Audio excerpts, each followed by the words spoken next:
Postale, le magazine du voyage.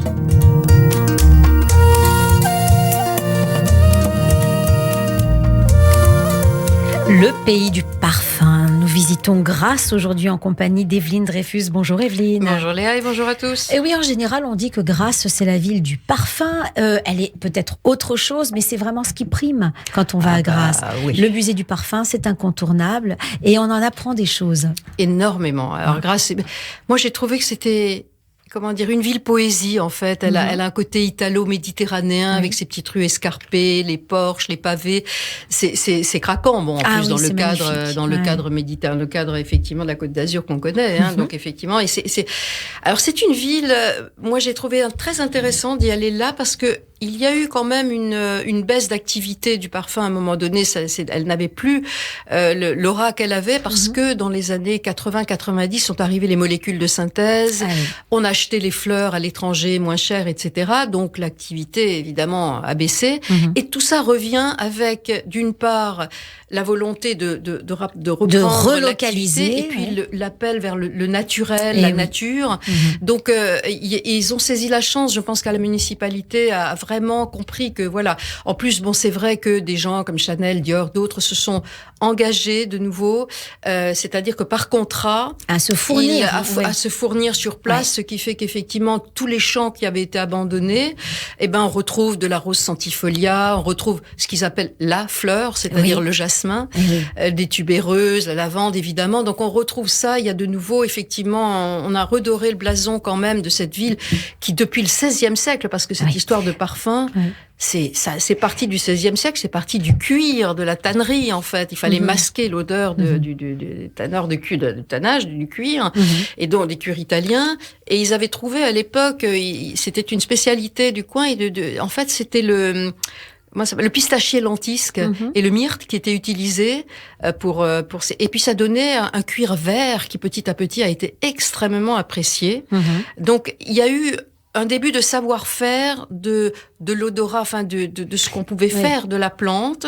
Puis est venu effectivement là-dessus l'art du parfumage, l'art surtout de capter les odeurs des plantes. Et vous parlez de savoir-faire, vous parlez d'art. C'est vraiment une industrie très précise, délicate. Il y a vraiment des techniques que la chimie ne peut pas copier totalement. En tout cas, pas les odeurs, c'est vrai, parfums, mais en tout cas, la transformation, la captation des parfums, c'est vraiment toute la technicité autour du parfum. C'est vraiment grâce, ça a été exporté, effectivement. Au début du XXe siècle, il y avait des usines Chiris, en fait, qui ont commencé à exporter dans le monde entier ce savoir-faire. Donc, c'est devenu la capitale mondiale. D'ailleurs, aujourd'hui, c'est classé, depuis 2018, je crois, c'est classé UNESCO au patrimoine immatériel. Donc, ça aussi, ça aide. Ça donne toujours, en général, quand on est classé, ça donne quand même des moyens financiers qui permettent aussi de réhabiliter certaines choses. Et puis, comme vous le disiez, le musée du parfum, c'est une véritable réussite parce qu'ils avaient fermé, ils l'ont rouvert parce qu'il a été augmenté. Mais franchement, si vous voulez tout savoir sur les plantes, sur l'art de faire du parfum, sur la façon dont on faisait le parfum, l'enfleurage et tout ça, pour ceux qui ont lu le parfum de Züskinn, vraiment tout y est. Je veux dire, vous avez vraiment encore les anciennes méthodes. C'est vraiment les alambics en cuivre. Tout y est. Et on y fabrique. Je veux dire, vous avez des ateliers, vous pouvez vraiment, évidemment, vous familiariser les orgues à parfum, vous familiariser avec le travail des nez en parfumerie, qui est quand même quelque chose. Ce sont des gens qui étudient des années pour éduquer, ça s'éduque le nez.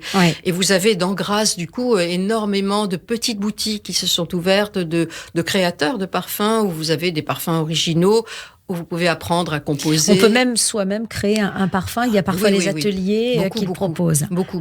Puis c'est une ville fleurie en dehors à côté de cela. Évidemment, c'est le pays ça redevient, des fleurs. C'est d'abord parce que l'exposition de Grasse, elle est à l'abri du Mistral. Il y a un climat doux et ensoleillé. Alors vous avez le massif du Tanneron qui est le massif des mimosas. Vous savez que le mimosa n'est pas du tout une fleur gentille. Ah oui. Pas du tout. On l'extrait, on l'arrache et on essaye de l'arracher. C'est une mauvaise herbe, en gros. Mais quelque part, elle n'est pas naturelle. Elle a été introduite par les Anglais et elle vient d'Australie. Comme les eucalyptus à l'époque, qui aujourd'hui, effectivement, sont arrachés aussi parce que ça pompe énormément d'eau. Là, c'est le mimosa. On l'arrache parce qu'il empêche les autres plantes de pousser. Il les étouffe. Peut-être qu'il puise tous les. Oui, il les empêche de pousser. Et en plus, c'est extrêmement propagateur quand c'est sec d'incendie aussi. Donc c'est quelque chose qu'on arrache là-bas. On est là, béat d'admiration devant le massif du Tanon. C'est pas tellement sympa que ça. Hein. Donc on apprend beaucoup de choses. Alors grâce, il faut y aller, il faut aller au musée, il faut visiter la ville. L'usine Fragonard aussi. Fragonard. Je veux dire, vous avez d'ailleurs une énorme boutique et là aussi Fragonard, ils font beaucoup d'ateliers, de pédagogie et puis vous y voyez vraiment la fabrication du parfum encore à l'ancienne.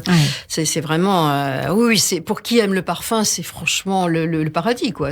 C'est incroyable. Et puis la petite ville est adorable, on y mange très bien, c'est paisible. Enfin bon, peut-être pas l'été, ça j'en sais rien. Vous avez le festival des jardins, enfin c'est le festival de la Côte d'Azur. Mais voilà. Je crois que le meilleur moment c'est quand même au moment de la floraison. Donc on a mai, juin, juillet maximum.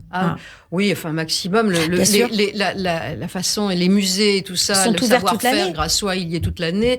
Les parfumeurs, les boutiques de parfums, vous avez toutes les terrasses mais quand on se balade pour avoir les parfums, le nez plein de ces parfums des rues, c'est vraiment la meilleure période. Certainement. D'ailleurs, les habitants disent qu'ils se rappellent quand ils étaient petits, où il y avait les effluves de parfums sur toute la ville, de jasmin, parce que tout le monde travaillait. Je crois qu'il y a encore aujourd'hui 5000 emplois directs qui sont liés au parfum et le double en emplois indirects.